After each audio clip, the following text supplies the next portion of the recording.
নমস্কার বন্ধুরা, জিভে জল বাই অঙ্কিতা চ্যানেলে তোমাদের সবাইকে স্বাগত। ফিরে এলাম আবারও একটা জিভে জল আনা রেসিপি নিয়ে। তো বন্ধুরা, আজকে পারফেক্ট ধনেপাতার লুচি। তো তোমরা দেখো আমি এটা কিভাবে তৈরি করছি এবং কিসের সাথে সার্ভ করছি, তার সাথে রইল কিছু গোপন টিপস অ্যান্ড ট্রিক্স। তো দেখে নাও। এখানে ময়দা নিয়ে নিয়েছি 4 কাপ। তার মধ্যে দিয়ে দিলাম ঘি। ঘিটা দিয়ে ময়দার সাথে খুব ভালোভাবে ময়ান করে নেব। শীতকালের দিন বলে ঘিটা এরকম হয়ে গেছে বন্ধুরা। তো তোমরা চাইলে একটু কিছুতে করে গলিয়ে নিয়ে তারপরেও দিতে পারো। ঘিটা হাত দিয়ে খুব ভালোভাবে ময়দার সাথে মিশিয়ে নিয়েছি। এখন দিয়ে দিচ্ছি স্বাদ অনুযায়ী লবণ, দিয়ে দিচ্ছি জোয়ান। এখন এর মধ্যে দিয়ে দিচ্ছি 4 আঁটি ধনেপাতা, তার সঙ্গে হাফ টুকরো আদা এবং 2টো কাঁচা লঙ্কা একসাথে বেটে নিয়েছিলাম। সেই পেস্টটা এখন ময়দার মধ্যে দিয়ে দিচ্ছি। সমস্তটা একসাথে মেখে নেব। এরপরে যদি জলের প্রয়োজন হয় তখন একটু সামান্য জল দেব। একটু সামান্য জল দিয়ে দিলাম। ডোটা একদম রেডি হয়ে গেছে। এটা আমি 10 মিনিট মতো রেস্টে রেখে দেবো। কালারটা কি সুন্দর এসছে বন্ধুরা, দেখো, শুধু ধনেপাতা দিয়ে এত সুন্দর রং এসছে।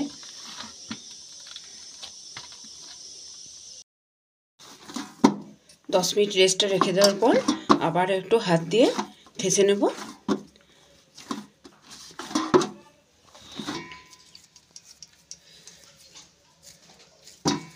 পুরির সাইজে লেচি কেটে নেব একটা একটা করে। ব্রেকফাস্টে বা ডিনারে যখন ইচ্ছা হোক এটা একবার বানিয়ে দেখো বন্ধুরা, দুর্দান্ত লাগে।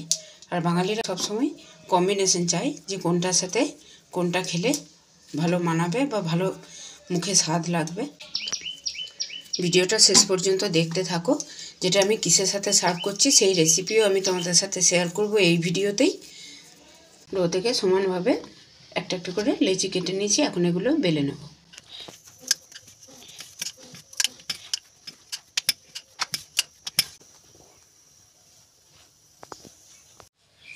গ্যাস জেলে কড়াই বসিয়ে দিয়েছি আর এখানে সর্ষের তেল দিয়েছি বন্ধুরা। হঠাৎ করে দেখলাম সাদা তেল শেষ হয়ে গেছে। তো সর্ষের তেলে লুচি ছাকার আগে সর্ষের তেলটাকে একটু রিফাইন করে নেওয়ার পদ্ধতি হচ্ছে, তেলের মধ্যে একটা পান পাতা দিয়ে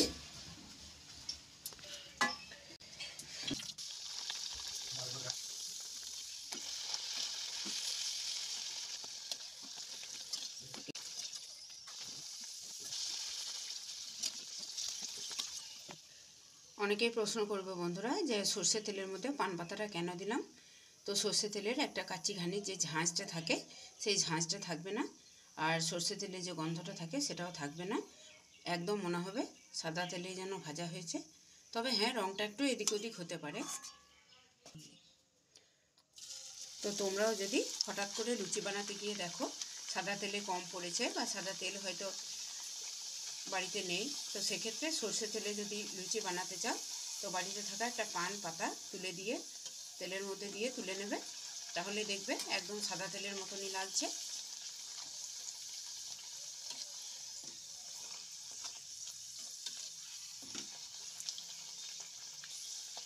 তো লুচিগুলো এবারে এরকমভাবে প্রত্যেকটা ভেজে নিয়ে আমি ফিরে আসছি। সসপ্যানে 3 কাপ দুধ আমি দিয়ে দিয়েছি। এখন দিয়ে দিচ্ছি একটা এলাচ ফাটিয়ে, তার সাথে 2টো তেজপাতা। এখন দিয়ে দিচ্ছি লিকারের জন্য চা পাতা।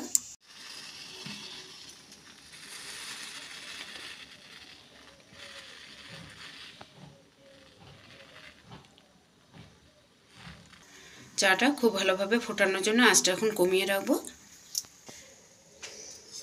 এখন দিয়ে দিচ্ছি পিওর নলেন গুড়। হ্যাঁ বন্ধুরা, আজকে আমি এটা সার্ভ করব নলেন গুড়ের চায়ের সাথে, যেটা দুর্দান্ত লাগে।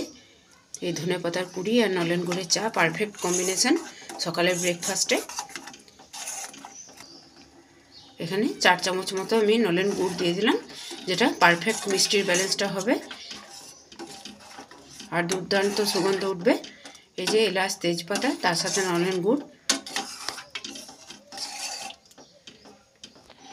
এটা ছেঁকে নিয়ে আমি লুচির সাথে সার্ভ করে নিয়ে ফিরে আসছি। কেমন লাগলো বন্ধুরা আজকের ব্রেকফাস্ট কম্বিনেশন? চা, তার সাথে ধনেপাতার পুরি। তো আমরা গৃহিণীরা যখন একটু চা তাড়াহুড়োর মধ্যে যখন খাই, সাথে এরকম 4টে পুরি নিয়ে নিলেই মোটামুটি জলখাবারটা হয়ে যায় আমাদের। তো তোমরাও এইভাবে বাড়িতে ট্রাই করো এবং অবশ্যই আমাকে কমেন্ট করে জানাতে ভুলো না। তো আজকে এই পর্যন্তই, টাটা।